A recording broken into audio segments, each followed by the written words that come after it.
여러분, 아직도 일본의 기술력이 우리보다 한 수 위라고 생각하십니까? 3조 5천억 원을 퍼부은 일본의 거대 위성이 고작 80kg짜리 한국의 위성 앞에서 처참하게 무릎을 꿇었습니다. 싱가포르를 덮친 거대 태풍에 일본과 중국이 눈먼 장님이 되어 우왕좌왕할 때 오직 한국만이 구름을 뚫고 표적을 정확히 포착하며 12개국 전문가들을 경악시켰습니다. 일본의 자존심을 단숨에 박살내버린 대한민국 위성의 충격적인 대반전, 그 전말을 지금 공개합니다. 영상 시청 전 여러분의 구독과 좋아요, 알림 설정은 영상 제작에 아주 큰 힘이 됩니다. 저는 우주비행사였습니다. 지상에서 300km 위, 차갑고 고요한 진공의 우주에서 지구를 내려다보며 몸을 맡겼던 그 감각을 지금도 또렷하게 기억하고 있습니다. 단 하나의 생명줄에 의지한 채 우주선 밖으로 나갔을 때 지구는 말로 다 표현할 수 없는 푸른 빛을 내뿜고 있었고, 그 장면 앞에서 저는 우리가 만드는 인공위성이야말로 인류의 눈이자 수호자라는 확신을 갖게 됐었습니다. 당시 저는 국제우주정거장에 설치된 일본 우주기술의 상징, 키보 모듈의 책임자였습니다. 지금은 지상으로 내려와 JAXA와 미쓰비시중공업이 공동으로 구성한 인공위성 개발팀의 현장 책임자를 맡고 있습니다. 제 이름은 사토 다케시, 나이는 57살입니다. 제 핏줄에는 일본 우주개발의 전설로 불리며 최초의 지구관측 위성을 설계했던 아버지의 피가 흐르고 있습니다.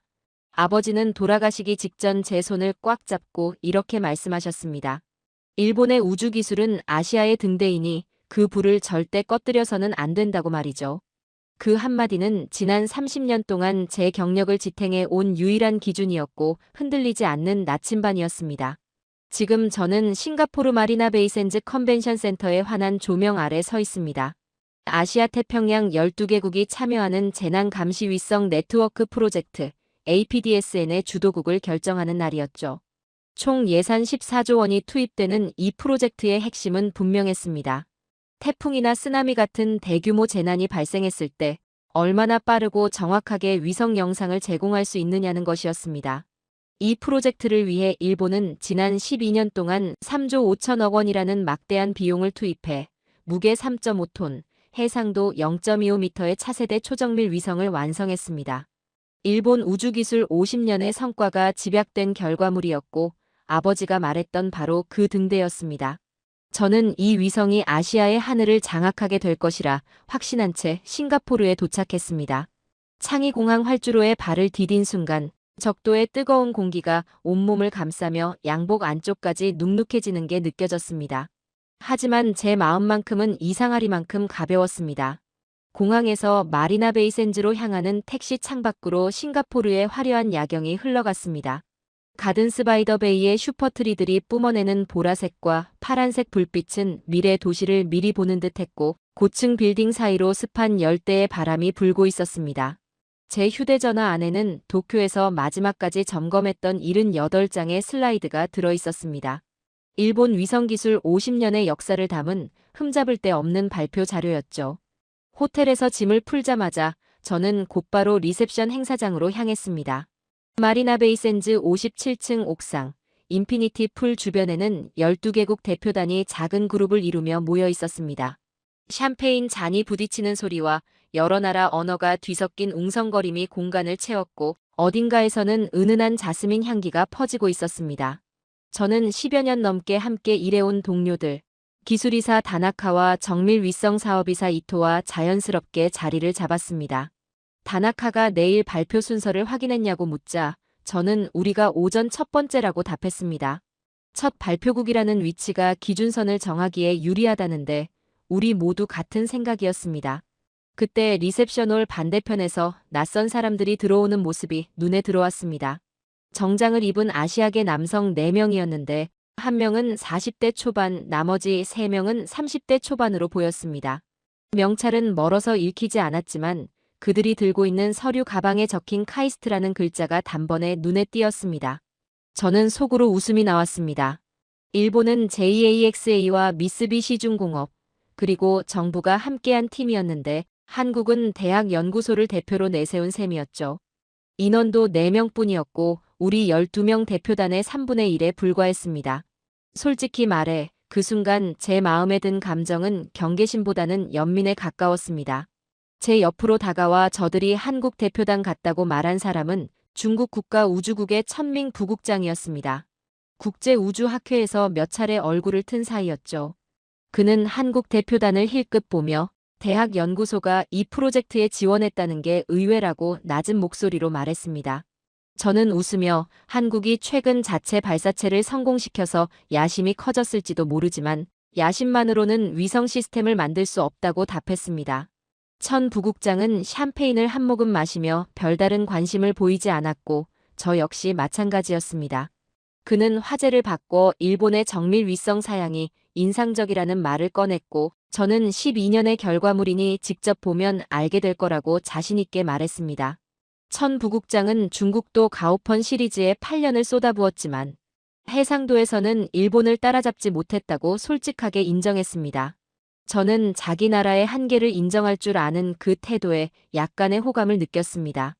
우리는 이 프로젝트가 결국 일본과 중국의 경쟁이 될 것이며 다른 나라들은 부차적인 존재에 불과할 것이라는데 의견을 같이 했습니다.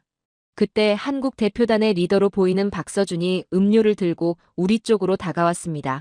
그는 자신이 카이스트에서 온 박서준이라며 내일 함께 발표하게 됐다고 인사했습니다. 저는 명함을 받았고 그곳에는 카이스트 위성기술연구센터장이라는 직함이 적혀 있었습니다. 저도 일본에서 온 사토 다케시라고 제 이름을 전했습니다. 박서준은 학생 시절 제 논문을 읽었다며 알로스 위성 사양 설계에 관한 내용을 언급했습니다. 예상치 못한 말에 잠시 놀랐지만 저는 그것을 정중한 사교적 인사로 받아들이고 내일 발표가 잘 되길 바란다고 답했습니다.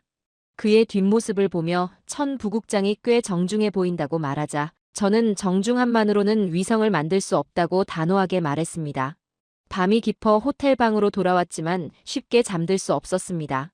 창밖으로 펼쳐진 마리나베이의 야경을 바라보며 완벽하다고 생각했던 발표 자료를 떠올렸습니다.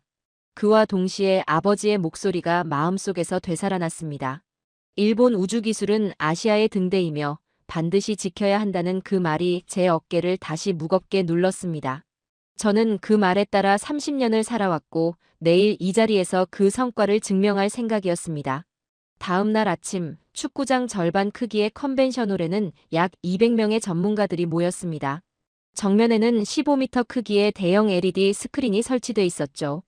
오전 9시 정각 사회자가 첫 번째 발표국으로 일본을 호명했을 때 저는 자부심을 안고 단상에 올랐습니다. 군중의 시선이 저를 향했고 따뜻한 조명이 얼굴 위로 내려앉았습니다. 저는 차분하게 일본의 지구 관측 위성 역사가 50년 전 아버지가 참여했던 프로젝트에서 시작됐다고 말했습니다.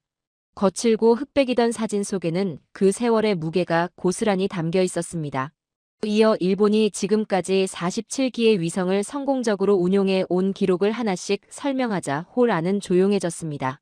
그리고 무대 위에 무게 3.5톤, 길이 7m의 초정밀 위성 3D 모델이 등장하자 여기저기서 감탄의 숨소리가 터져나왔습니다. 저는 0.25m 해상도로 지상의 자동차 번호판까지 식별할 수 있고 야간과 악천 후에서도 관측이 가능하다는 점을 강조했습니다. 3조 5천억 원의 개발비와 12년의 시간은 일본 위성 기술의 저력을 그대로 보여주는 수치였습니다. 발표를 마치자 기립박수가 쏟아졌고 그것이 형식적인 반응이 아니라는 걸 저는 느낄 수 있었습니다. 무대에서 내려오며 심사위원들의 표정을 살폈고 기술이사 다나카와 이토 역시 승리를 확신하는 눈치였습니다. 저는 미소를 지으며 객석을 한 번 더 바라봤습니다. 그곳에 한국의 박서준이 차분한 표정으로 앉아 있었습니다. 그때는 미처 알지 못했지만 나중에야 깨달았습니다. 그 표정은 긴장이 아니라 자신이 가진 기술에 대한 분명한 확신이었습니다. 이어서 중국과 인도의 발표를 지켜보는 동안 저는 속으로 자연스럽게 점수를 매기고 있었습니다. 중국은 가오펀 시리즈 위성을 전면에 내세웠고 8년간 이어진 개발 과정을 상당한 자부심을 담아 설명했습니다. 해상도도 인상적이었고 이미 여러 기를 발사해 운용 중이라는 점은 그들의 집요한 추진력을 분명히 보여주고 있었습니다. 인도의 발표는 비용 대비 효율과 인도 아대륙에서 쌓아온 재난 감시 경험에 초점을 맞추고 있었는데 현실적인 접근 방식이 돋보였습니다. 두 나라 모두 탄탄했고 전문적이었으며 제가 주요 우주 강국들에게서 기대했던 바로 그 수준이었습니다. 제 기준에서는 순위가 분명해 보였습니다.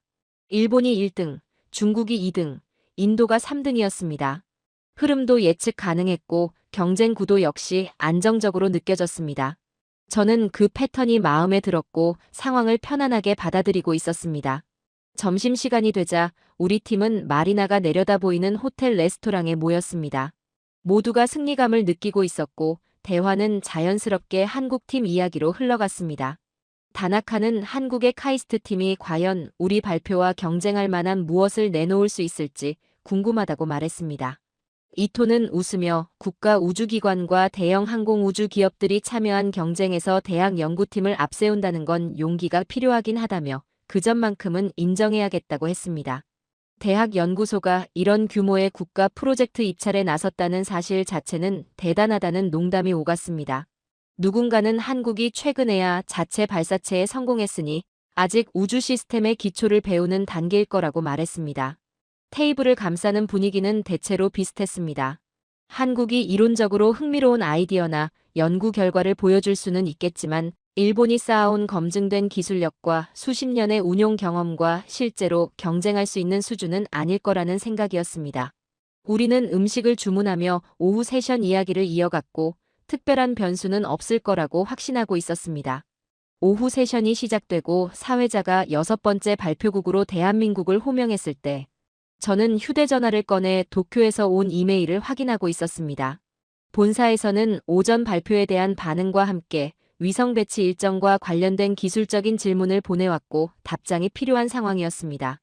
답변을 입력하던 중 박서준이 무대 위로 올라서는 모습이 시야에 들어왔습니다.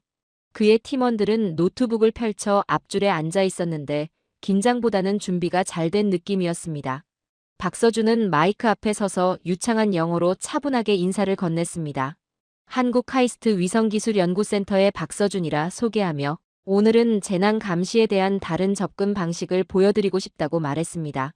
저는 그 차분함을 자신감 부족이나 훌륭한 청중 앞에서 느끼는 긴장을 감추려는 태도로 받아들였습니다.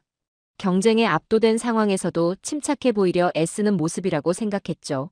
그런데 그가 첫 번째 슬라이드로 넘어가는 순간 제 손에 들려있던 휴대전화가 멈췄습니다. 방금 쓰고 있던 이메일 내용이 머릿속에서 사라졌습니다. 화면에는 일본이나 중국, 인도처럼 거대한 위성 한 기가 등장하지 않았습니다.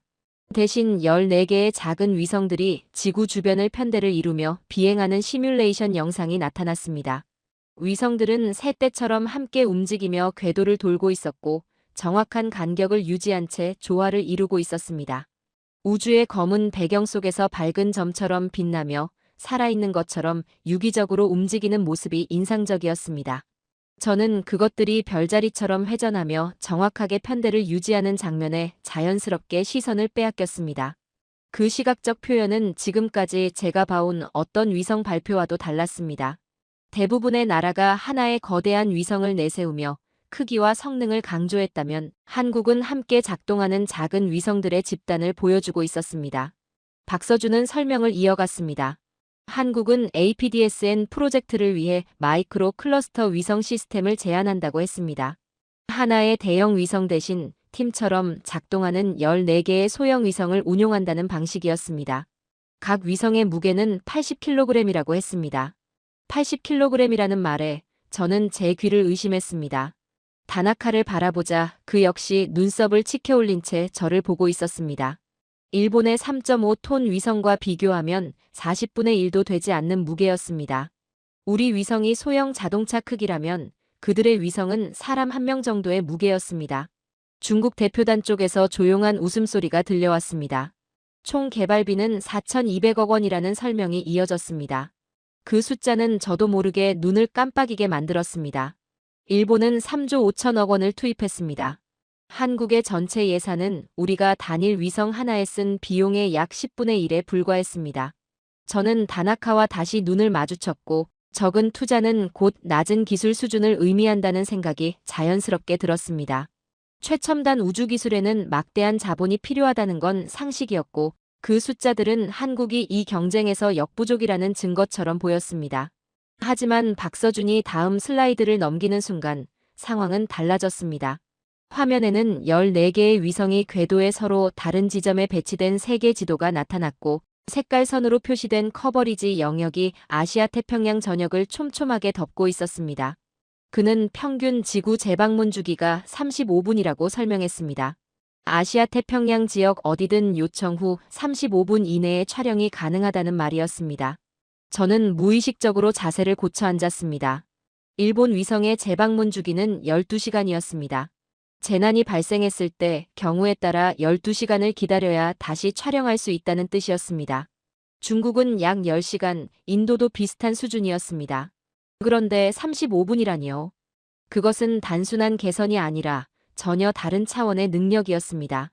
박서준은 14개의 위성이 릴레이 방식으로 작동한다고 설명했습니다. 1번 위성이 커버리지 영역을 벗어나면 이미 2번 위성이 그 자리에 와 있다는 구조였습니다. 아시아 태평양 지역 어디든 항상 최소 한 기의 위성이 촬영 가능한 상태를 유지한다고 했습니다. 그는 이것을 연속 커버리지라고 불렀습니다. 화면 속 애니메이션에서는 위성들이 릴레이 경주에서 바통을 넘기듯 커버리지를 이어받고 있었습니다. 빈틈도 대기 시간도 사각지대도 보이지 않았습니다. 14개의 위성이 이어서 커버리지를 제공한다는 설명에 저는 등받이에 기대 있던 몸을 앞으로 숙인 채 화면을 뚫어지게 바라봤습니다. 그럼에도 저는 여전히 이미지 품질에서는 우리가 우위에 있다고 믿고 있었습니다. 우리의 해상도는 0.25m로 극도로 선명한 수준이었기 때문입니다. 그런데 박서준은 개별 위성의 기본 해상도가 0.5m라고 설명했습니다. 일본보다 낮은 수치였고 저는 그제야 약간의 안도감을 느꼈습니다. 하지만 그는 거기서 멈추지 않았습니다. 다음 슬라이드에서 화면은 둘로 나뉘었습니다. 왼쪽에는 거의 하얗고 회색으로 뒤덮인 위성 이미지가 나타났습니다. 두꺼운 구름 아래 흐릿한 형태만 겨우 보일 뿐이었습니다. 이것이 태풍 상황에서 표준 광학 위성이 보는 모습이라고 박서준은 설명했습니다. 어느 나라 위성 이미지라도 다를 바 없다고 덧붙였습니다. 구름이 모든 것을 가리기 때문에 재난 감시가 가장 필요한 순간에 광학 위성은 제대로 된 정보를 제공하지 못한다는 말이었습니다. 오른쪽 화면에는 같은 위치에 전혀 다른 이미지가 나타났습니다. 놀랄 만큼 선명했고 도로와 건물, 차량의 형태, 심지어 나무 한 그루 한 그루까지 식별할 수 있었습니다. 마치 구름이 존재하지 않는 것처럼 지면이 드러나 있었습니다. 그는 이 이미지가 같은 시간, 같은 위치에서 생산된 결과라고 설명했습니다. 한국은 인공지능 기반 SAR 광학 융합 기술을 사용한다고 했습니다. 위성에는 합성 개구 레이더와 광학 카메라가 모두 탑재돼 있고 레이더는 구름을 뚫고 구조 정보를 수집하며 광학 카메라는 가능한 조건에서 색상과 세부 정보를 포착합니다. 인공지능 시스템이 두 데이터를 실시간으로 결합해 향상된 이미지를 만들어낸다는 설명이 이어졌습니다. 융합 후 해상도는 0.3m였고 짙은 구름 속에서도 가능하다고 했습니다. 일본의 0.25m보다도 높은 수치였습니다. 게다가 밤과 악천 후에서도 가능하다는 말이었습니다. 저는 무의식 중에 의자 팔걸이를 꽉 움켜쥐고 있었습니다. 합성 개구 레이더와 광학 데이터를 결합해 악천 후에서도 실시간으로 0.3m 해상도를 구현한다는 설명은 제가 그동안 알고 있던 위성 기술의 한계를 정면으로 뒤흔들고 있었습니다. 우리 쪽에도 비슷한 연구를 하는 인력이 있었지만 저런 성능에는 아직 몇 년은 더 필요하다고 판단하고 있던 상황이었습니다. 그것을 대학 연구팀이 구현했다는 사실이 쉽게 받아들여지지 않았습니다. 박서준은 실제 테스트 결과를 보여주는 슬라이드로 넘어갔습니다. 흐린 날과 맑은 날, 야간과 주간의 비교 이미지가 차례로 나타났고 태풍의 눈이 또렷하게 보이는 장면과 인공지능이 자동으로 생성한 피해 분석 지도도 이어졌습니다. 그리고 그는 이렇게 말했습니다. 재난은 맑은 날에 오지 않습니다. 태풍은 구름과 함께 오고 쓰나미는 폭풍 속에서 발생합니다. 지진은 전력 시스템을 무너뜨려 야간 대응 능력을 요구합니다. 완벽한 조건에서만 작동하는 위성은 실제 재난에는 대비된 시스템이 아닙니다. 그 말은 제 가슴을 정면으로 찔렀습니다. 저는 평생 가장 정밀한 위성, 가장 뛰어난 광학 성능을 추구해왔습니다. 그런데 그 순간 깨달았습니다. 저는 위성을 보고 있었지, 재난을 보고 있지는 않았다는 사실을 말입니다. 기술적 완성도에 집중한 나머지 실제 운용 환경을 충분히 고려하지 못하고 있었던 겁니다. 발표가 끝났을 때 홀은 박수로 가득 차지 않았습니다. 대신 무거운 침묵이 흘렀습니다. 모두가 방금 본 내용을 천천히 받아들이고 있었습니다. 곧이어 질문이 쏟아졌습니다. 시험 횟수는 몇 번인지, 인공지능의 정확도는 어느 수준인지, 그 비용으로 정말 14개 위성을 배치할 수 있는지, 데이터 지연 시간은 얼마나 되는지. 박서준과 그의 팀은 구체적인 수치와 실험 결과로 하나하나 답했습니다. 그들은 의심과 반론에 철저히 대비한 모습이었습니다. 기술이사 다나카가 제 곁으로 다가와 낮은 목소리로 말했습니다. 우리도 SAR 광학 융합을 연구하고 있습니다. 하지만 만약 저게 사실이라면, 정말 구현된 성능이라면 우리는 심각한 상황입니다. 그의 목소리에는 분명한 긴장감이 담겨 있었습니다. 저는 홀 건너편에 앉아있는 중국의 천밍 부국장을 힐끗 바라봤습니다. 그의 얼굴은 돌처럼 굳어 있었고 말은 없었지만 머릿속 계산이 빠르게 돌아가고 있다는 게 느껴졌습니다. UAE 대표는 쉼없이 메모를 하고 있었고 인도네시아 대표는 속삭이던 걸 멈춘 채 화면에 시선을 고정하고 있었습니다. 베트남 대표단 역시 몸을 앞으로 숙이고 있었습니다. 그 공간에 있던 모두가 지금 중요한 전환점을 목격하고 있다는 사실을 직감하고 있었습니다. 저는 겉으로는 침착함을 유지하려 애썼지만 손의 떨림은 숨길 수 없었습니다. 이번 일정은 일본의 기술적 우위를 확인하는 형식적인 절차가 될 예정이었습니다. 그런데 한국의 대학 연구팀 4명이 제가 싱가포르에 가져온 모든 전제와 확신을 정면에서 흔드는 시스템을 발표한 것이었습니다. 오후 세션이 끝난 뒤 우리 팀은 컨벤션 센터 안에 있는 카페에 모였습니다. 통유리창 너머로는 싱가포르 항구가 훤히 내려다 보였지만 그 풍경을 바라보는 사람은 아무도 없었습니다.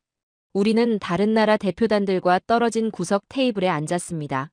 다나카는 커피를 주문했고 이토는 차를 시켰지만 한 모금도 마시지 않았습니다. 저는 테이블 위에 두 손을 모은 채 머릿속을 정리하려 애쓰고 있었습니다. 우리 모두를 짓누르고 있던 질문은 하나였습니다. 이 상황을 지금 바로 도쿄 본사에 보고해야 할지 아니면 조금 더 지켜본 뒤에 판단해야 할지였습니다. 먼저 입을 연 사람은 이토였습니다. 만약 내일 시연에서 그들이 성공한다면 상황은 정말 심각해집니다. 선정위원회는 말이 아니라 실제 성능을 보게 될 겁니다.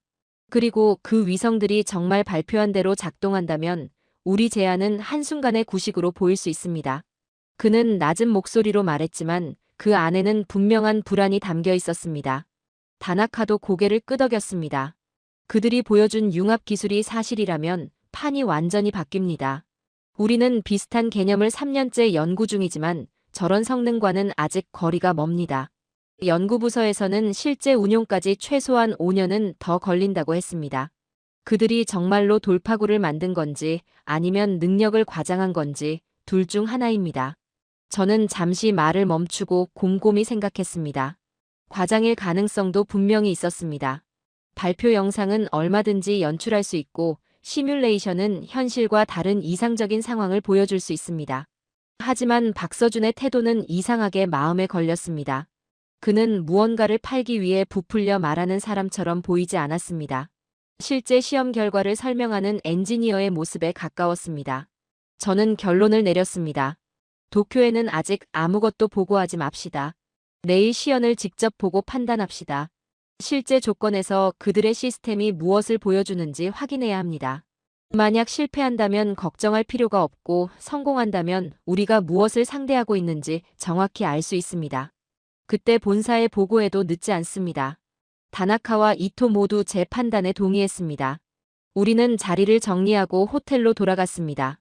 엘리베이터를 타고 제 방으로 올라가는 동안 저는 스스로를 설득하려 애썼습니다. 80kg짜리 위성이 3.5톤짜리 위성을 이길 수는 없다. 우주기술에서는 크기가 곧 여유이고 안정성이다.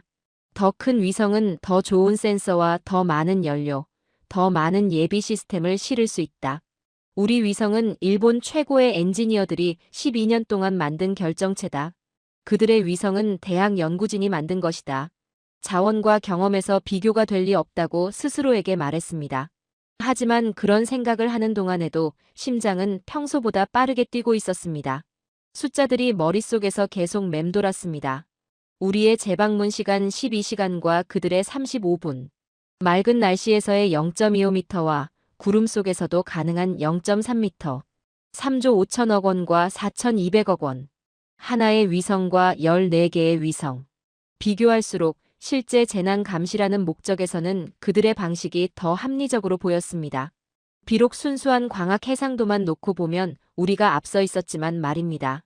방에 도착해 넥타이를 느슨하게 풀고 창가에 앉았습니다. 저는 당연히 자신감을 느껴야 했습니다. 일본의 발표는 완벽했고 우리 위성은 엔지니어링의 정점이었습니다. 그런데 제 마음속에는 처음 겪는 불확실함이 자리 잡고 있었습니다. 30년 동안 우주기술 분야에 몸담으면서 일본의 우위를 의심해 본 적은 단 한 번도 없었습니다. 침대에 누워 천장을 바라보다가 결국 일어나 노트북을 켜고 우리 기술 사양을 다시 들여다봤습니다. 정교한 3D 이미지, 깔끔한 성능 그래프, 치밀한 임무 일정. 문서 속에서는 모든 것이 완벽해 보였습니다. 하지만 박서준의 말이 계속 머릿속을 떠나지 않았습니다. 재난은 맑은 날에 오지 않습니다. 너무 단순한 말이었지만 한 번 듣고 나니 부정할 수 없는 사실이었습니다. 우리는 3조 5천억 원을 들여 맑은 날에 최적화된 위성을 만들어 온 셈이었습니다. 새벽 4시쯤 저는 잠을 포기하고 창가에 서서 어두운 하늘을 올려다봤습니다. 건물 사이로 몇 개의 별만 희미하게 보였습니다. 저는 임종 직전 제 손을 붙잡고 일본의 우주기술은 아시아의 등대이며 그 부를 반드시 지켜야 한다고 말씀하셨던 아버지를 떠올렸습니다. 저는 평생 그 말을 붙잡고 살아왔습니다.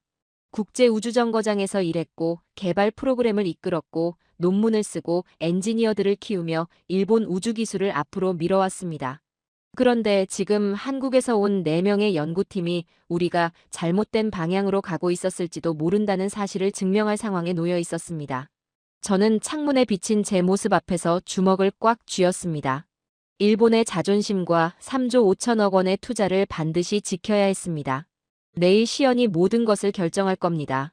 날씨는 좋아질 것이고 우리 위성은 제 성능을 보여줄 것이며 한국 시스템은 한계를 드러낼 것이라고 스스로에게 되뇌었습니다. 다음 날 아침 싱가포르의 하늘은 완전히 회색이었습니다. 커튼을 여니 지평선 끝까지 짙은 구름만 가득 차 있었습니다. 저는 휴대전화로 날씨 예보를 확인했습니다. 필리핀 동쪽 해상에서 발달 중인 태풍 칼마기의 영향으로 하루 종일 짙은 구름이 예상된다는 내용이었습니다. 태풍은 아직 멀리 있었지만 외곽 구름띠가 이미 이 지역 전체를 덮고 있었습니다.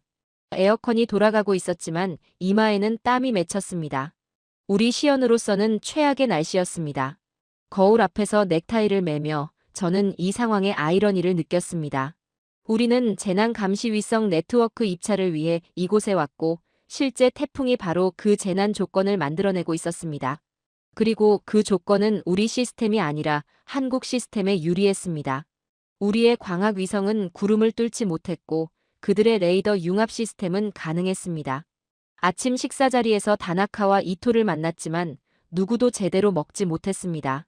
다나카는 밤새 SAR과 광학 융합 기술 관련 자료를 검토했다고 했습니다. 이론적으로는 충분히 가능합니다. 처리 알고리즘과 인공지능 학습을 해결했다면 성능 자체는 말이 됩니다. 하지만 그걸 구현하는 건 정말 어렵습니다. 대학 연구센터에서 그 수준에 도달했다는 게 아직도 이해가 되지 않습니다. 이토는 더 직접적으로 말했습니다. 날씨를 이유로 시연 연기를 요청할 수는 없을까요? 구름 때문에 공정한 비교가 어렵다고 주장하면서요. 저는 잠시 정말로 5초 정도 그 가능성을 생각해봤지만 곧 고개를 저었습니다. 연기를 요청하는 순간 우리는 약해 보일 겁니다. 이런 조건에서 우리 시스템이 작동하지 않는다는 걸 스스로 인정하는 꼴이 됩니다. 우리는 예정대로 진행해야 했고 무언가가 우리에게 유리하게 작용하길 바랄 수밖에 없었습니다. 9시 30분 우리는 컨벤션홀에 도착했습니다. 분위기는 전날과 완전히 달랐습니다. 어제는 정중한 발표회였다면 오늘은 마치 경기장을 앞둔 듯한 긴장감이 감돌았습니다. 사람들은 삼삼오오 모여 낮은 목소리로 이야기를 나누고 휴대전화로 계속 날씨를 확인하고 있었습니다. 구름이 이 시연을 특정 시스템에 유리한 시험으로 바꿔놓았다는 사실을 모두가 알고 있었습니다. 10시 정각, 싱가포르의 림 장관이 무대에 올랐습니다. 그는 오늘의 날씨가 까다롭지만 이것이 오히려 기회라고 말했습니다. 실제 재난은 맑은 하늘을 기다리지 않으며 태풍과 홍수, 쓰나미, 지진은 모든 조건에서 발생한다고 강조했습니다. 오늘 우리는 가장 필요할 때 실제로 작동하는 위성 시스템이 무엇인지 보게 될 것이라고 했습니다. 시연 대상 지역으로는 필리핀 마닐라, 베트남 다낭, 인도네시아 자카르타가 선정됐습니다. 세 지역 모두 태풍의 외곽 영향으로 짙은 구름 아래 있었습니다. 각국은 위성이나 위성 시스템의 촬영 명령을 내리고 가능한 한 빠르게 이미지를 제공해야 했습니다. 응답 시간과 이미지 품질이 함께 평가될 예정이었습니다. 이 조건은 일본과 중국, 인도에게는 최악에 가까웠고 한국의 융합 시스템에는 거의 이상적인 상황이었습니다. 중국이 먼저 시연을 시작했습니다. 가오펀 위성의 마닐라 촬영 명령을 내렸고 우리는 그 과정을 지켜봤습니다. 8분, 12분이 지났고 마침내 화면에 이미지가 나타났지만 회색과 하얀 구름뿐이었습니다. 지상의 특징은 전혀 보이지 않았습니다. 중국 대표가 설명을 덧붙이려 했지만 림 장관은 현재 조건에서의 성능을 평가하는 자리라고 정중히 선을 그었습니다. 다낭과 자카르타도 결과는 비슷했습니다. 중국의 시연은 약 25분 동안 이어졌지만 쓸 수 있는 이미지는 하나도 나오지 않았습니다. 인도도 상황은 크게 다르지 않았습니다.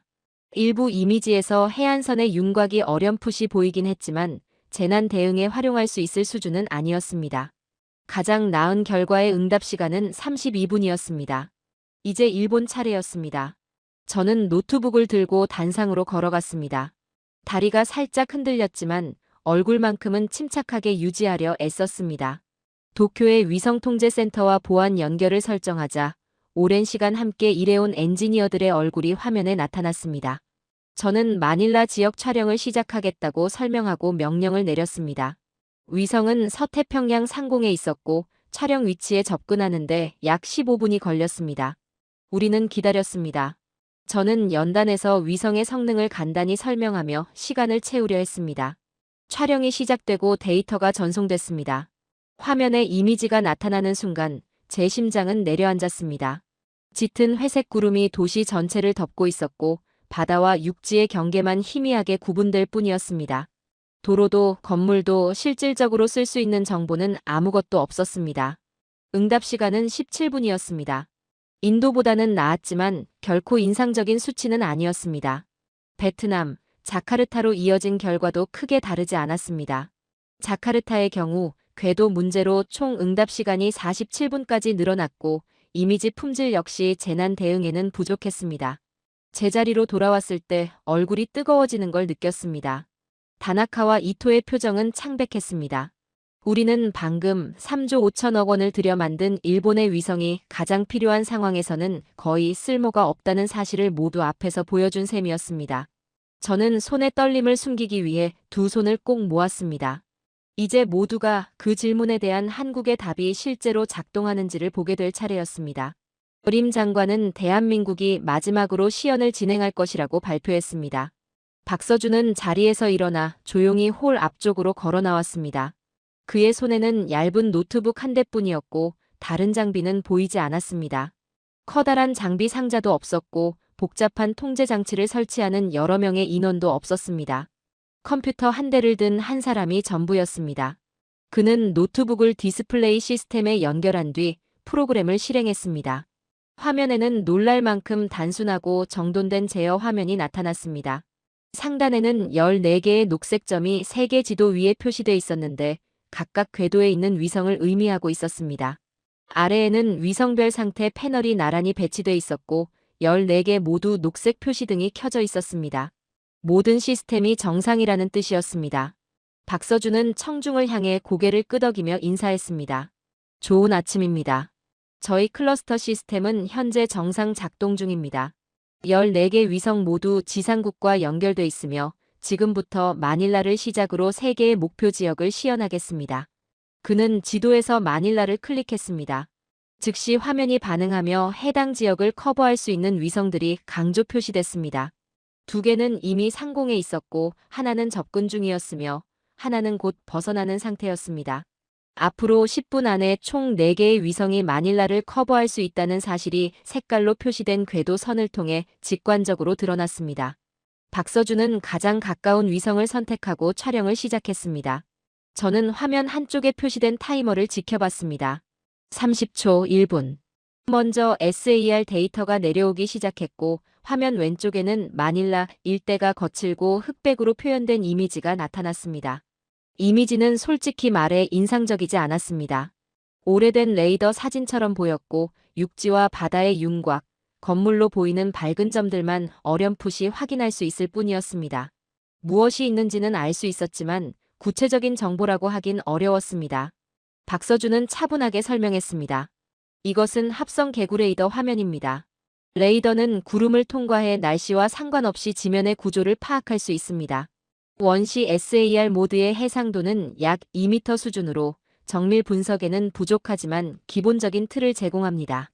그는 곧바로 다음 단계를 실행했습니다. 이제 이 SAR 데이터를 저희 광학학습 데이터와 결합하고 인공지능 향상 알고리즘을 적용하겠습니다. 화면을 보시죠. 잠시 동안 화면에는 변화가 없었습니다. 약 10초쯤 지났을 때 오른쪽 이미지가 서서히 달라지기 시작했습니다. 색이 살아났고 거칠던 윤곽이 또렷해졌습니다. 도로가 선명하게 드러났고 건물은 가장자리와 그림자를 갖춘 형태로 나타났습니다. 거리에 차량들이 구분됐고 공원의 나무들이 보였으며 항구의 정박한 작은 배들까지 식별할 수 있었습니다. 인공지능이 실시간으로 데이터를 처리하며 이미지를 완성해 가고 있었습니다. 처리가 끝났을 때 화면에 나타난 모습은 믿기 어려울 정도였습니다. 마치 맑은 날 상공에서 촬영한 것처럼 선명한 마닐라의 전경이 펼쳐졌습니다. 하지만 우리는 모두 알고 있었습니다. 그 도시 위에는 지금도 두꺼운 태풍 구름이 깔려 있다는 사실을 말입니다. 홀 안에서는 숨을 들이마시는 소리와 감탄이 동시에 터져나왔습니다. 사람들은 의자에서 몸을 앞으로 숙였고 제 뒤쪽에서는 말도 안 된다는 중얼거림이 들려왔습니다. 그러나 그 결과는 분명히 화면 위에 존재하고 있었습니다. 박서준은 담담하게 말했습니다. 해상도는 0.3m입니다. 개별 차량 식별과 기반 시설 피해 평가가 가능합니다. 요청부터 처리 완료까지 걸린 시간은 2분 40초입니다. 그는 상업 지구 일부를 확대했습니다. 길가에 주차된 차량들이 줄지어 보였고 상점 앞 차량과 건물 유형의 차이까지 분명히 구분됐습니다. 그 세밀함은 우리가 맑은 날에 촬영한 3.5톤 위성의 이미지보다도 뛰어났고 이 모든 것이 두꺼운 구름을 통과한 결과라는 점이 더욱 충격적이었습니다. 이건 불가능합니다. 제 입에서 저도 모르게 나온 말이었습니다. 다나카가 저를 바라봤습니다. 그는 낮은 목소리로 말했습니다. 수백만 장의 참조 이미지로 인공지능을 학습시켰을 겁니다. 레이더 윤곽을 바탕으로 도시의 일반적인 구조를 재구성하는 방식이겠죠. 하지만 이 정확도와 처리 속도를 실시간으로 구현했다는 게 이해가 안 됩니다. 박서준은 멈추지 않고 곧바로 베트남 목표 지역으로 넘어갔습니다. 다낭을 선택하자 이번에는 이미 최적 위치에 있던 위성이 즉시 반응했습니다. 요청부터 최종 이미지까지 걸린 시간은 1분 50초. 결과는 마찬가지였습니다. 도시와 해안선, 도심을 가로지르는 강이 또렷하게 드러났고 부두의 어선들과 다리 위 교통 상황까지 확인할 수 있었습니다. 자카르타 시연은 3분 20초가 걸렸습니다. 확장된 도시 지역과 항구 시설, 주변 환경까지 완벽하게 표현된 이미지가 나타났습니다. 시연 하나하나가 조금 전 우리가 보여준 결과를 더 초라하게 만들고 있었습니다. 그러고 나서 박서준은 결정적인 장면을 보여줬습니다. 자카르타의 같은 위치를 서로 다른 시간에 촬영한 4장의 이미지를 분할 화면으로 띄운 것입니다. 이것은 지난 20분 동안 5분 간격으로 촬영한 결과입니다. 구름의 이동과 항구 선박의 움직임을 연속적으로 추적할 수 있습니다. 재난 감시에서는 12시간에 한 번 찍는 사진이 아니라 사건이 진행되는 과정을 실시간에 가깝게 보는 것이 중요합니다. 그 말의 의미가 제 가슴을 강하게 눌렀습니다. 우리 위성은 하루에 많아야 한 장의 이미지를 제공할 수 있었습니다. 반면 그들의 시스템은 몇 분마다 상황 변화를 보여주고 있었습니다. 쓰나미나 지진 같은 재난에서는 분 단위 정보와 시간 단위 정보의 차이가 곧 생명과 직결될 수 있었습니다. 질문이 쏟아지기 시작했습니다. 태국 대표가 해상도의 한계를 물었고 박서준은 조건이 좋을 경우 0.2m까지 가능하며 일부 시험에서는 그보다 더 나은 결과도 있었다고 답했습니다. 하지만 어떤 날씨에서도 0.3m는 반드시 보장한다고 덧붙였습니다. 말레이시아 대표는 인공지능이 만들어낸 이미지의 신뢰성을 물었습니다. 박서준은 검증 데이터를 화면에 띄웠습니다. 8,000장이 넘는 시험 이미지를 실제 측정 자료와 비교했고 기반시설 식별 정확도는 97.3%였다고 설명했습니다. 이어 독립평가 자료도 제시했습니다. 화면에 나토 평가 보고서가 나타났습니다. 12가지 시나리오에서 시험을 거쳐 신뢰성과 정확성에서 A등급을 받았다는 내용이었습니다. 평가자는 한국 측이 접근할 수 없는 실제 데이터를 사용해 결과를 검증했다고 했습니다. 그 순간 제가 준비해 두었던 반론은 무너졌습니다. 인공지능 이미지의 신뢰성을 문제 삼을 생각이었지만 이미 외부 검증을 거쳤다면 더 이상 설 자리가 없었습니다. 인도 대표는 비용과 유지보수 문제를 물었습니다. 박서준은 즉시 비용 분석을 띄웠습니다. 위성 한 기당 제작과 발사 비용은 약 300억 원, 14개 전체 시스템 비용은 4,200억 원. 만약 한 기가 고장 나도 300억 원으로 교체가 가능하고 그동안 시스템은 일부 성능만 줄어든 채 계속 운영된다고 설명했습니다. 그는 3조 원이 넘는 단일 대형 위성과 비교하며 하나가 고장나면 수년간 공백이 생길 수밖에 없다는 점을 짚었습니다. 이 말은 명백히 우리를 겨냥한 것이었습니다. 위험 관리 측면에서 반박할 여지가 없었습니다. 14개의 소형 위성은 자연스러운 중복 구조를 만들었고 하나를 잃어도 전체 능력의 일부만 감소할 뿐이었습니다.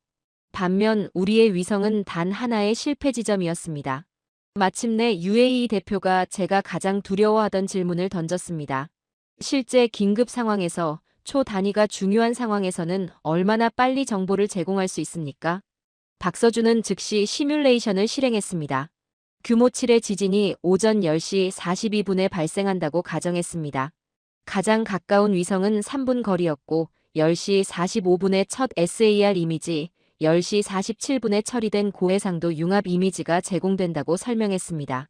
재난 발생부터 활용 가능한 정보까지 총 5분이라는 계산이었습니다. 그 숫자가 홀 안에 가라앉았습니다. 우리는 맑은 날 조건에서도 자카르타 이미지를 얻는데 47분이 걸렸습니다. 실제 상황에서는 12시간 이상 걸릴 수도 있었습니다. 홀은 완전히 조용해졌습니다. 모두가 같은 계산을 하고 있었기 때문입니다. 박서준은 기술 구조에 대해서도 설명을 이어갔습니다. 생성적 적대 신경망을 기반으로 한 인공지능 구조, 위성과 지상국이 역할을 나눠 처리하는 방식, 지연 시간을 줄이기 위한 설계. 그는 이해하기 쉬운 도표로 병목을 피하는 구조를 설명했습니다.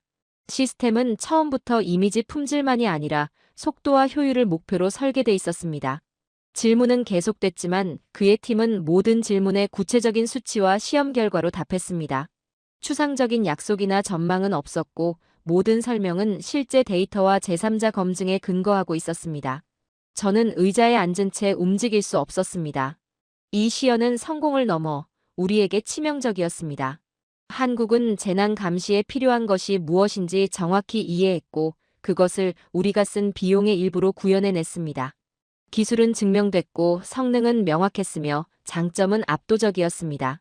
홀을 둘러보니 UAE 대표단은 쉴 새 없이 메모를 하고 있었고 인도네시아와 베트남 대표들은 이미 낮은 목소리로 논의를 시작하고 있었습니다. 중국 대표단조차 경쟁보다는 감탄에 가까운 표정을 짓고 있었습니다. 박서준은 방금 위성 재난 감시가 무엇이어야 하는지에 대한 기준 자체를 바꿔놓았습니다. 그리고 그는 4명의 팀과 대학 연구 예산으로 그 일을 해냈습니다. 일본은 12년과 3조 5천억 원을 들여 구름 속에서는 제대로 작동하지 못하는 시스템을 만들었을 뿐이었습니다. 점심 휴식 시간이 되자 로비의 분위기는 전날과 완전히 달라져 있었습니다. 어제까지만 해도 사람들은 예의를 지키며 각자 자기 대표단과 어울렸고 대화 주제도 싱가포르의 풍경이나 날씨 같은 가벼운 이야기들이 대부분이었습니다. 하지만 오늘의 로비는 달랐습니다. 곳곳에서 열띤 토론이 이어지고 있었고 대화 속에는 끊임없이 한국이라는 단어가 오르내리고 있었습니다. 저는 다나카 이토와 함께 다과 테이블 근처에 서 있었지만 우리 셋은 거의 말을 하지 않았습니다. 방금까지 벌어진 일들로 인해 이 공간의 중심이 어떻게 재편되고 있는지를 그저 지켜보고 있을 뿐이었습니다. 가장 먼저 움직인 사람은 UAE 국장이었습니다. 그는 곧장 박서준과 그의 팀이 있는 쪽으로 걸어가더니 박서준의 손을 잡고 질문을 쏟아내기 시작했습니다. 박서준이 답하는 동안 그는 휴대전화에 빠르게 메모를 남기고 있었습니다. 곧이어 인도네시아 대표단 3명이 합류했고 분명히 기술적인 세부 사항을 깊이 있게 묻고 있었습니다. 명함이 오가는 모습도 보였습니다. 잠시 후에는 베트남 대표단까지 대화에 끼어들었습니다. 불과 10분도 되지 않아 한국팀 주위에는 15명쯤 되는 사람들이 모여들었습니다. 박서준은 노트북 화면을 돌려가며 무언가를 설명하고 있었고 그 모습은 이미 공식 발표 이후의 협의 단계로 넘어간 것처럼 보였습니다. 다나카가 낮은 목소리로 말했습니다. 이미 기술 협력 이야기가 오가고 있습니다. 공식 결과가 나오기도 전에 어느 나라가 주도권을 잡든 한국과 함께 갈 수 있도록 자리를 잡고 있는 겁니다. 저는 고개를 끄덕일 수밖에 없었습니다. 그 시연은 너무나 명확했고 많은 나라들이 이미 한국을 사실상의 승자로 대하고 있었습니다. 이토가 저를 바라보며 물었습니다. 도쿄에는 뭐라고 보고해야 합니까? 그 질문은 무겁게 가슴을 눌렀습니다. 저는 본사에 전화를 걸어 우리가 준비한 3조 5천억 원짜리 위성이 제대로 역할을 하지 못했고 반면 대학 연구팀이 놀라운 성과를 냈다는 사실을 설명해야 했습니다. 우리가 수십 년 동안 믿고 미뤄온 기술적 방향이 이번 임무의 본질과는 어긋나 있었을지도 모른다는 이야기를 해야 했습니다. 분명 제 경력에서 가장 어려운 통화 중 하나가 될 것이었습니다. 아직은 아닙니다. 저는 그렇게 말했습니다. 오후 기술 검토가 남아있고 최종 점수도 아직입니다. 어쩌면 다른 요소들이 고려될 수도 있습니다. 말은 그렇게 했지만 제 스스로도 그 말을 믿지 못하고 있다는 걸 알고 있었고 다나카와 이토 역시 마찬가지였습니다. 그때 제가 가장 마주하고 싶지 않았던 사람이 다가왔습니다. 중국의 천밍 부국장이었습니다. 전날까지만 해도 그는 여유 있고 경쟁적인 태도로 한국을 대수롭지 않게 여기고 있었습니다. 하지만 지금 그의 얼굴에는 그런 기색이 전혀 남아있지 않았습니다. 사토상. 그는 정중한 일본식 호칭을 쓰며 말을 꺼냈습니다. 우리는 지금 상황을 냉정하게 봐야 합니다. 한국은 판도를 바꿨습니다. 이제 문제는 그들이 계약을 따내느냐가 아닙니다. 우리가 그들의 접근 방식에서 무엇을 배우고 우리 프로그램을 어떻게 바꿀 수 있느냐입니다. 그 말은 아팠지만 저는 그의 솔직함을 부정할 수 없었습니다. 무슨 말씀을 하시는 겁니까? 하고 제가 물었습니다. 천 부국장은 아직도 여러 대표단에게 둘러싸여 있는 박서준 쪽을 힐끗 바라봤습니다. 경쟁하는 것보다 협력하는 편이 더 가치 있을 수 있다는 뜻입니다. 중국도 대형 위성에 막대한 투자를 해왔습니다. 일본과 마찬가지로요. 하지만 한국의 융합 기술을 우리 플랫폼과 결합한다면 오늘 본 것보다 더 나은 결과를 만들 수도 있습니다. 불과 하루 전만 해도 중국이 한국과 경쟁이 아니라 협력을 이야기한다는 것은 상상하기 어려웠을 것입니다. 하지만 지금은 오히려 현실적인 제안처럼 들렸습니다. 저는 우주 강국들 사이의 오래된 경쟁 구도가 예산이나 규모보다 혁신이 더 중요한 새로운 국면으로 접어들고 있다는 사실을 실감하고 있었습니다. 저는 그의 솔직한 의견에 감사를 표했고 그는 조용히 자리를 떠났습니다. 그 대화를 들은 다나카가 말했습니다. 중국마저 방향을 바꾸고 있습니다. 우리가 대응하지 못하면 일본은 다음 세대 위성 기술에서 고립될 겁니다. 잠시 후 인도 대표가 우리 쪽으로 다가왔습니다. 그는 날씨 조건에 대해 위로의 말을 건넸지만 곧바로 핵심을 찔렀습니다. 오늘이 완전히 맑았다고 해도 저는 한국의 접근이 이 임무에는 더 적합하다고 봅니다. 빠른 재방문 주기와 중복성은 절대적인 해상도보다 훨씬 중요합니다. 완벽한 위성 한 기는 결국 한 기일 뿐입니다. 저는 반박할 말을 찾지 못했습니다. 그 말이 정확했기 때문입니다. 오후 세션은 기술 검토 패널로 시작됐습니다. 싱가포르와 호주, 유럽 우주국의 전문가들이 각 나라에 매우 구체적인 질문을 던졌습니다. 한국 차례가 되자 질문은 더욱 깊어졌습니다. 융합 알고리즘의 작동 방식, 고장 상황에서의 대응, 일부 위성이 작동하지 않을 때 시스템이 어떻게 유지되는지까지 세밀하게 묻고 있었습니다. 박서준은 막힘없이 답했습니다. 오류 허용 범위와 신뢰성 모델을 설명했고 한두 개 위성이 빠졌을 때의 동작을 실제로 보여줬습니다. 인공지능이 불완전한 데이터에서도 어떻게 성능을 유지하는지도 설명했습니다. 패널들은 고개를 끄덕이며 메모를 이어갔습니다. 유럽 우주국의 한 선임 엔지니어가 말했습니다. 이 시스템은 위성 군집 설계에서 분명한 전환점을 보여줍니다. 분산 구조와 기술 융합은 재난 감시를 오랫동안 제안해 온 문제들을 해결하고 있습니다. 이렇게 젊은 프로그램에서 이 정도의 완성도를 보여준 점이 인상적입니다. 그때 예상치 못한 일이 벌어졌습니다. 홀 곳곳에서 휴대전화 알림음이 울리기 시작했습니다. 태풍 칼마기가 급격히 강화됐고 필리핀 세부 인근 섬으로 접근 중이라는 소식이었습니다. 지속 풍속 시속 200km에 달하는 강력한 태풍이었습니다. 어림 장관은 즉시 상황을 파악하고 단상으로 올라갔습니다. 실제 상황이 발생하고 있습니다. 태풍 칼마기가 2시간 이내에 세부에 접근합니다. 이 위성 네트워크가 바로 이런 상황을 위해 존재합니다. 지금 즉시 세부 지역의 실시간 이미지를 제공할 수 있는 나라가 있다면 협조해 주시기 바랍니다. 공식 평가와는 별개지만 실제 긴급 상황에서의 성능을 보고 싶습니다. 중국이 먼저 시도했지만 위성은 위치에 있지 않았고 90분 이상 기다려야 했습니다. 인도 역시 마찬가지였습니다. 우리 위성도 이미 오전에 필리핀 상공을 지나간 상태였고 다시 커버리지를 확보하려면 11시간이 필요했습니다. 저는 자리에서 일어나 일본은 지금 도울 수 없다고 인정해야 했습니다. 그 순간의 굴욕은 말로 다 표현하기 어려웠습니다. 우리는 재난을 위해 위성을 만들었지만 실제 재난 앞에서는 아무 역할도 할 수 없었습니다. 박서준은 망설이지 않았습니다. 그는 노트북을 열고 즉시 위성 클러스터에 명령을 내렸습니다. 불과 2분 만에 세부 시티와 주변 섬들의 이미지가 대형 화면에 나타나기 시작했습니다. 짙은 구름에도 불구하고 도시와 해안, 도로망이 또렷하게 보였습니다. 그의 팀은 곧바로 주석을 덧붙였습니다. 이곳이 도심입니다. 여기가 주요 대피 경로입니다. 이 고속도로는 이미 침수되고 있습니다. 이 해안 지역은 1시간 내로 물에 잠길 가능성이 큽니다. 항구에는 대피가 필요한 선박이 약 50척 있습니다. 이미지는 3분 간격으로 계속 업데이트됐고 태풍의 움직임이 실시간으로 추적됐습니다. 필리핀 지방 당국과의 연결도 곧바로 이루어졌고 데이터는 비상대응센터로 전달됐습니다. 어림 장관은 그 장면을 지켜본 뒤 짧게 말했습니다. 이것이 재난 감시의 모습입니다. 가장 필요한 순간에 제공되는 즉시 행동으로 옮길 수 있는 정보입니다. 홀 전체가 박수로 가득 찼습니다. 사람들은 자리에서 일어섰습니다. 그것은 발표나 기술 시연에 대한 박수가 아니었습니다. 눈앞에서 실제로 생명을 살리는 데 쓰이고 있는 시스템에 대한 박수였습니다. 저는 의자에 앉은 채 한동안 손을 움직일 수 없었습니다. 박수는 거의 1분 동안 이어졌습니다. 박서준과 그의 팀은 다소 당황한 듯 했지만 박수 속에서도 작업을 멈추지 않고 계속 이미지를 갱신하며 필리핀 당국과 소통하고 있었습니다. 그 순간 저는 분명히 깨달았습니다. 이것은 일본과 한국의 경쟁이 아니었고 누가 더 큰 위성을 만들었느냐의 문제가 아니었습니다. 핵심은 실제로 작동하느냐였습니다. 한국은 필요할 때 제대로 움직이는 시스템을 만들었습니다.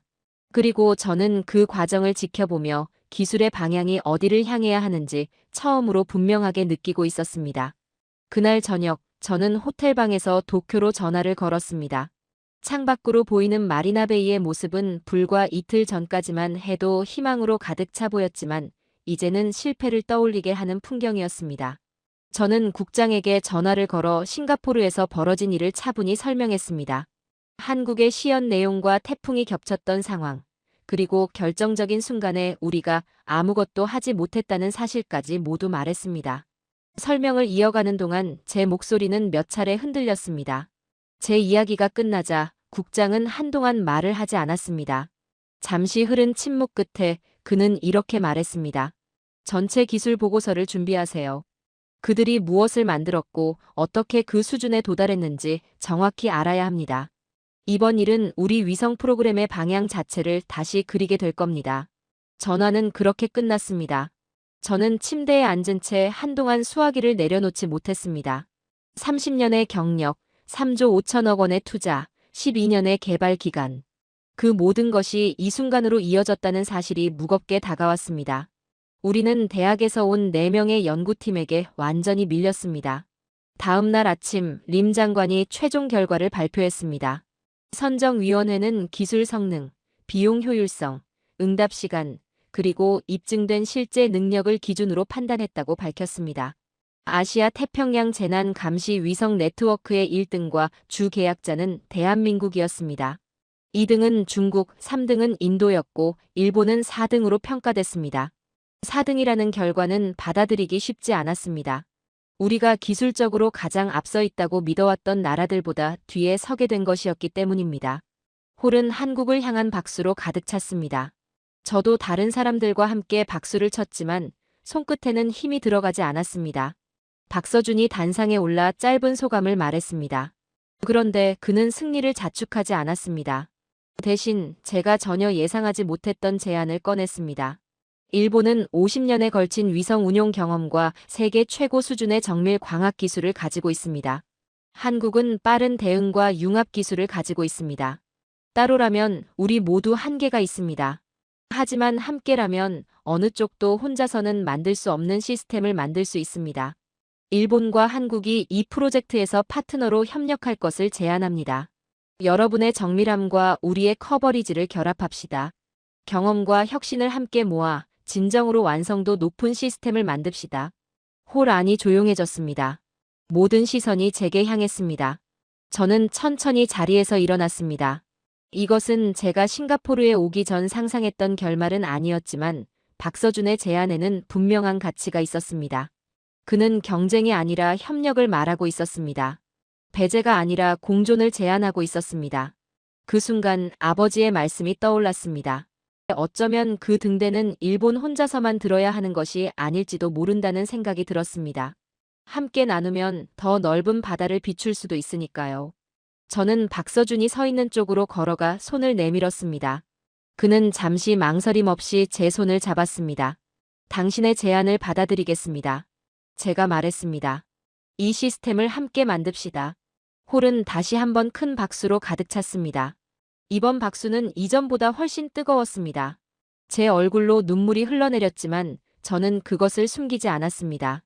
57살이 되어서야 다른 사람이 더 나은 해답을 가지고 있다는 사실을 인정하는 것이 패배가 아니라는 걸 배웠습니다. 그것은 오히려 성숙함이었습니다.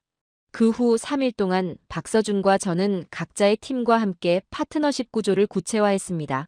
한국은 클러스터 구조와 융합 기술을 담당했고 일본은 정밀 광학 센서와 품질 관리 체계를 제공하기로 했습니다. 결합된 시스템은 조건이 허락할 때 일본의 정밀함을, 항상 한국의 빠른 커버리지를 갖추게 될 예정이었습니다. 비용과 기술은 공동으로 부담했고 엔지니어 교육 역시 함께 진행하기로 했습니다. 우리가 그려낸 최종 설계는 어느 한 나라가 단독으로는 결코 만들 수 없는 수준이었습니다. 한국의 융합 시스템과 일본의 정밀 광학을 결합한 14개의 위성, 두 나라의 지상국이 함께 데이터 처리를 나누는 구조, 모든 기상 조건에서 0.25m보다 나은 해상도와 5분 이내의 응답 시간을 목표로 한 시스템이었습니다. 도쿄로 돌아온 뒤 저는 아버지의 묘소를 찾았습니다. 그리고 조용히 말씀드렸습니다. 아버지께서 지키라고 하셨던 등대는 꺼지지 않았다고, 오히려 더 커졌다고 말입니다. 일본은 이제 혼자 빛을 들고 가는 나라가 아니라 아시아의 파트너들과 그 빛을 함께 나누고 있었습니다. 혼자보다는 함께일 때 더 멀리 비출 수 있다는 사실을 저는 이제야 이해했습니다. 사무실로 돌아와 엔지니어들을 만났을 때 저는 새로운 협력 구조와 앞으로의 통합 작업을 설명했습니다. 예상과 달리 그들의 얼굴에는 실망보다 호기심이 먼저 떠올라 있었습니다. 일본의 최고 기술자들은 한국의 융합 알고리즘을 배우고 싶어 했고 클러스터 구조를 이해하고 싶어 했습니다. 그들은 이것을 패배가 아니라 자신들의 지식을 넓힐 기회로 받아들이고 있었습니다.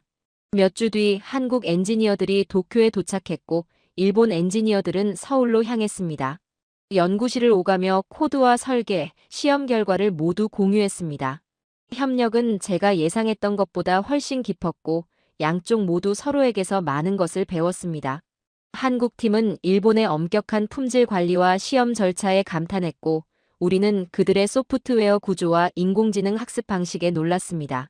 6개월 후 첫 번째 공동 프로토타입 위성이 생산 라인에서 나왔습니다. 무게는 120kg으로 한국의 초기 설계보다 약간 무거웠지만 여전히 효율적인 발사가 가능한 수준이었습니다. 일본의 광학 장비와 한국의 융합 처리 장치를 모두 탑재한 그 위성은 시험에서 우리가 설정한 모든 목표를 넘어서는 성능을 보여줬습니다. 현재 저는 JAXA와 카이스트를 잇는 수석 기술 연락 담당자로 일하고 있습니다. 제 시간의 절반은 도쿄에서, 나머지 절반은 서울에서 보내고 있습니다. 이 협력은 재난 감시를 넘어 심우주 임무와 달 탐사, 차세대 지구 관측 분야로까지 확대되고 있습니다. 싱가포르에서의 전환점은 일본 우주 프로그램 전체에 영향을 미쳤습니다. 우리는 더 이상 가장 크고 비싼 위성을 만들 것인가를 묻지 않습니다. 대신 가장 효과적인 시스템이 무엇인지를 묻고 있습니다. 그 질문은 일본을 약하게 만든 것이 아니라 오히려 더 강하게 만들었습니다. 제가 지금 대학 강단에 서서 학생들에게 이야기를 할 때면 늘 싱가포르를 언급합니다. 자신감에 차 도착했다가 겸손함을 배우고 돌아온 경험을 말해줍니다. 예산보다 혁신이 얼마나 중요한지, 경쟁에서의 패배가 어떻게 더 큰 협력으로 이어질 수 있는지를 이야기합니다. 그리고 이렇게 덧붙입니다. 제 인생에서 가장 의미 있었던 비행은 우주가 아니라 지상에서 이루어졌다고 말입니다. 처음에는 과소평가했던 사람들과 함께 일하는 법을 배운 순간이었기 때문입니다. 아시아 태평양 재난 감시 위성 네트워크는 현재 정상적으로 운영되고 있습니다. 28개의 위성이 지구 궤도를 돌고 있으며 14개는 한국이, 14개는 일본이 설계했습니다. 이 시스템은 이미 수차례 태풍과 지진, 홍수 상황에서 신속한 경보와 피해 평가를 제공하며 수많은 생명을 지켜냈습니다. 실시간으로 재난 상황이 감시되고 사람들이 안전한 곳으로 대피하는 화면을 볼 때마다 저는 아버지를 떠올립니다. 등대는 여전히 타오르고 있습니다. 예전보다 훨씬 밝게, 이제는 한 사람이 아니라 많은 손에 의해 함께 들려진 채로 말입니다. 오늘의 사연은 여기까지입니다. 최고라는 자부심과 천문학적인 자본이 투입된 일본의 거대 위성. 하지만 정작 재난의 어둠 속에서 등불이 되어준 것은 가장 필요한 순간에 곁에 있겠다는 한국 연구진의 유연한 혁신이었습니다. 어쩌면 우리 삶의 모든 기술 또한 마찬가지 아닐까요? 세상을 비추는 등대는 홀로 높이 솟아있을 때보다 서로의 빛을 나눌 때 비로소 가장 넓은 바다를 밝힐 수 있다는 사실을 말입니다. 여러분은 어떻게 생각하시나요? 압도적인 성능의 완벽한 하나와 부족함을 채워주는 연대의 힘 중 미래를 바꿀 진짜 기술은 무엇이라고 보십니까? 여러분의 생각을 댓글로 들려주세요. 시청해주셔서 감사합니다.